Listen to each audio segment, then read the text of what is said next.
Hi, greetings. It's me, Dr. Paul Gerhardt, and I want to talk to you today about success and communication.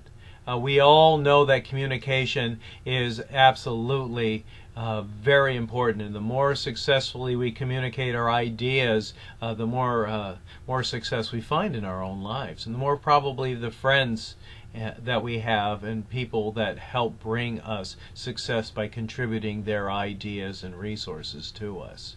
We are what we talk about. We also know that first impressions really matter, and sometimes we all have bad days, and sometimes we have wonderful, great days. But it's what we choose to do with what happens to us that matters most. I'm a big fan of really taking a look at your locus of control. If you have an internal locus of control, you say things like, well, I made a mistake. I learned that from that lesson. That was a valuable lesson. Let's see what happens from here. Sometimes, and most of the time, and from my own personal experience, things actually turn out better than the worst case scenario that I have a tendency to think about. Maybe that's true for you too. If you have an external locus of control, you're probably the first person to jump on the bandwagon of, oh, it's my teacher's fault that I got such a bad grade. He or she was such a bad teacher. But I've always had bad math teachers. Or you may say things like, well, it's my mom's fault that I never get anywhere. She always told me I was terrible at this, so why should I even try? The fact of the matter is, in any situation, if you're looking at it from the right perspective, and it's a different perspective if it's negative, a positive perception of what happens could be, oh, that person sees things differently. Let me take a step back and think about what I could learn from what that person just said. Or, wow, this didn't happen the way that I had hoped, but maybe if we just do a few things, it could turn out even better than we hoped for. That's about perception. You are what you talk about. You know, we drain our own energies by being negative. I think if you talk with most physicians, they will tell you that stress is related to how we perceive things, and it takes a toll on our body. And so if we are very aware of that, we create our own stress with how we perceive things, it may be in our best interest to change the way we see things and do things differently. Try to look at the positive side of things. And I know that sounds really trite, and it's not always easy to do. But it's one of those things that will lower levels of stress and help you think things through a little more clearly. See, when we're stressed out, we have our amygdala sends endorphins through our body, the fight or flight endorphins, which causes us not to necessarily be able to have the ability to rationalize things to the best of our ability. And worse yet, we may say things that we regret in the longer run, and we don't want to do that because relationships are absolutely fragile. So if you want to have positive relationships and people in your life that support you, you need to remember to try to be positive and be able to show understanding towards other people, and more importantly, be empathetic in the way that you act. So I double dog dare you to take a second before you react to something and think about how you can create win-win situations in what happens to you. Think about your words. If the words are going to be hurtful or unkind or judgmental, it's probably not going to help you be very successful in gaining the support of other people. See, we all are soft inside, and probably we are more alike than we are different. But we need the differences of other people to see things differently, to give us more ideas, to help us be even better than where we are. See, if we stay the same and refuse to see things differently, we're going to get the same results. But if we can create a persona that we are generally open to working with ideas, because we're not pushing people away because we're being judgmental or domineering, then we're probably going to invite other people to share the value that they have to bring with their unique ideas and contributions.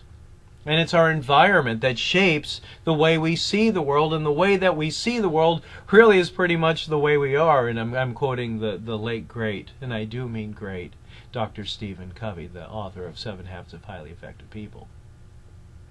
So we must choose our words carefully. Relationships are fragile.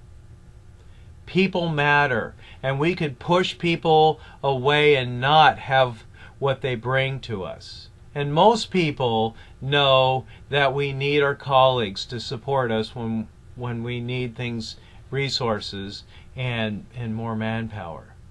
And we need people's ideas, but if we are constantly pushing people away with how we act, we're probably limiting our own success, because we need everybody.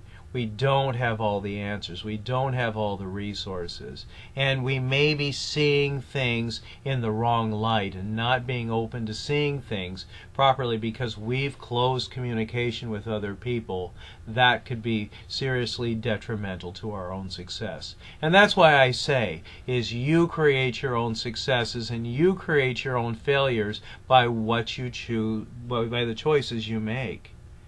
It's not what you say, it's how you say it. And so really being able to say something like, well, I wouldn't have got my feelings hurt if someone said that to me. Well, you're not that person. And so in order to not hurt feelings and push people away and damage relationships, you have to really take the time to understand and get to know another person. See, I think we've damaged ourselves by saying the golden rule is the way to be. But because the fact of the matter is other people aren't us. They don't have the same values as each of us, and they may share some things, but there's unique differences that make them unique, where pushing your way of being on other people could actually cause damage. And that's why I'm a firm believer in the platinum rule. Treat others as they wish to be treated. Watch the way that they talk and emulate the way that they talk in order to be able to communicate best with them.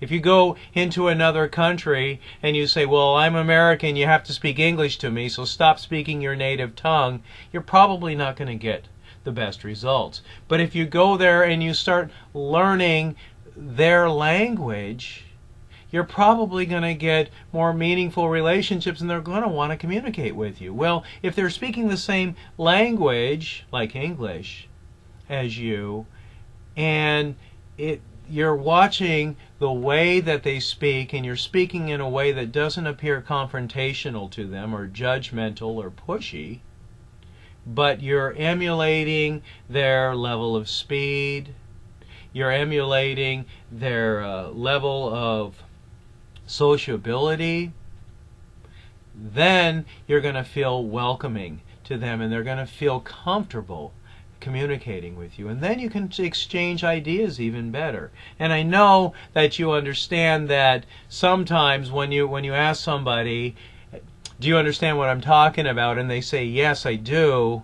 That's not confirmation that they really understand what you're saying. When they paraphrase it back to you in a way that shows you that they understand where you're coming from, then you have mutual communication, because it's understanding that makes the biggest difference. And when you're on the same page as other people, because you have mutual understanding, that's when you can start the process of synergizing with that other person and exchanging ideas that actually move things forward. See, it takes more time usually to fix things when there wasn't mutual understanding than it does to just take time to clarify understanding along the way.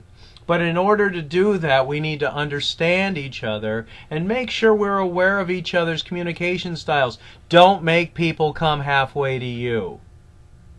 You go to them and show that you're understanding them by getting in their shoes. Really watch the body language. their facial expressions. How are they feeling about things? Stress. You look stressed out about this. Or I can see that this is important to you. Can you tell me why? It's the body language that really will give you probably more communication than the actual words that a person chooses. And then reinforced by the way things are said, that really will help you understand. Because you can go to another country where the language is being spoken and you don't necessarily understand the words that they're using, but you could probably look at the body language and listen to how it's saying and probably get a pretty good idea what they're saying. But it's even better when there's mutual understanding because you understand the words that's there. So you got to have all of that in effective communication. I love the work of Dr. Carl Jung and also by Myers and Briggs. I'm a big fan of saying, diversity is awesome. We feel more comfortable when we're interacting with people that are more like us. And we do that from a visual perspective. But really taking the time to understand what's in here and what's in here, that's where the greatest diversity takes place. And you can't understand other people until you take time to observe their behaviors and understand how their communication styles and what's important to them. The Myers-Briggs, which was founded by the Swiss psychologist Dr. Carl Jung, really lays a framework to really be able to understand people. We talk about introverts and extroverts. And extroverts are the ones who are speaking before they're thinking about things, and usually are the ones that are enjoying the face-to-face communication, where introverts generally are more quiet and are reflecting on things before they speak.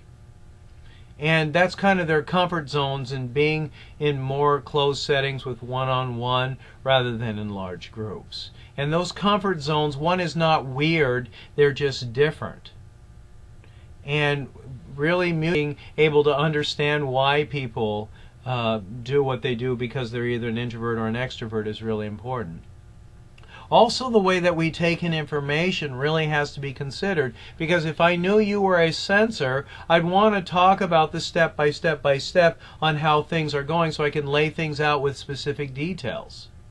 And if you have a boss that is a sensor and you happen to be an intuitor, and I'm using the Myers-Briggs terms now, you would know that intuitors are big picture. They just give them the bottom line, tell us what the final product looks like, and then lay out any directions that they may ask for. But a supervisor who is a sensor may go, I need you to do this, and I need you to do this, or I need you to do this, and I need you to do this. To an intuitor, that may sound completely bossy. So really a good supervisor would really recognize who his or her employees are and adapt his style to meet the needs of the employee. Very powerful concept in human relations. Likewise, how we make decisions, which is the third dichotomy using Myers-Briggs, the framework that Carl Jung laid down, is some people base their decisions on feelings, how it will affect other people, and other people base their decisions on the logic. And if they are sensors, they want to know the history. Have we seen this happen before? Why should we do this? Logic is important, but so they need rationale to do things. And sometimes thinkers think feelers are irrational, and feelers think thinkers are insensitive. And so sometimes there's a clash there, and one is not right over the other, because we need both. So really taking time to try to understand where another person is coming from and make sure you have the proper framework to help develop those meaningful relationships in order to benefit from what another person has to offer. Pull your ego out of the relationship. Recognize that if you're really trying to gain the respect of another person, you need to show them the respect of understanding them. I like the framework of really recognizing communication styles. You know, there are four main communication styles, and we're all a combination of each of these things. You know, emotive, supportive, reflective, and directive. If you're directive, you may be pushing people away. It can be seen as domineering, and you have to remember that if you've got somebody that's often soft-spoken and sometimes not heard, it doesn't mean that they're not smart. Because most people are very smart and a lot more intelligent than you may be giving them credit for. You know, sometimes peacefulness is a sign of strength rather than a sign of weakness. So be aware of how your communication style may be affecting the relationships of others. Because if you are not gaining the benefit of other people, that means you're a little bit weaker and essentially not as successful or effective as you could be. You get to create your own successes and failures by your own choices. Take the time to really get to know the people that you're working with. Be aware of the fact that if you've got a great employee that's working for you and have a history of being great, and then they're not so great when they're working for you, that actually may be your fault. I'm a big advocate to believe that most employee problems, and I say most, like 90%, is caused at the fault of a supervisor, either not by taking action through mutual understanding or taking the time to understand people, or not taking the time to say, hey, you're doing a good job when they are, or assuming that someone understands something that they don't, and then when there's failure there because you didn't provide the right information, that could be your fault. Or maybe you've said something in a way that's closed people up and they didn't want to contribute because you pushed them away because you didn't understand or respect their communication style. Anyway, we're always communicating things, and usually taking time to reflect on the body language of others and talk about what you're observing in the body language of others and really listening with your heart and with your eyes, that's when you can create powerful relationships, one person at a time. So I've given you a lot to think about, and I hope this has been helpful. I'm Dr.